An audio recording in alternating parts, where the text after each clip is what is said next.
आरोपीला शेवटचे मृत व्यक्तीसोबत पाहिले होते, त्यामुळे आरोपीच खरा गुन्हेगार आहे. दोन माणसं होती आणि दोन माणसं एका गावातून चौकातून चालत अथवा मोटरसायकलवरून काही लोकांसमक्ष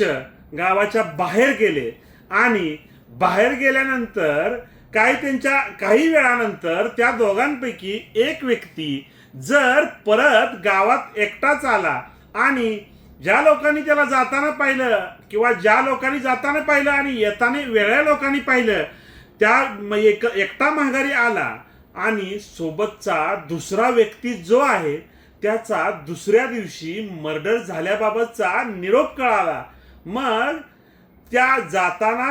दोन व्यक्ती सोबत गेले होते आणि सोबत माघारी एकटाच आला, तर त्या दुसऱ्या व्यक्तीला त्या मर्डर केसमध्ये संशयित किंवा आरोपी म्हणून त्या केसमध्ये घेतले आणि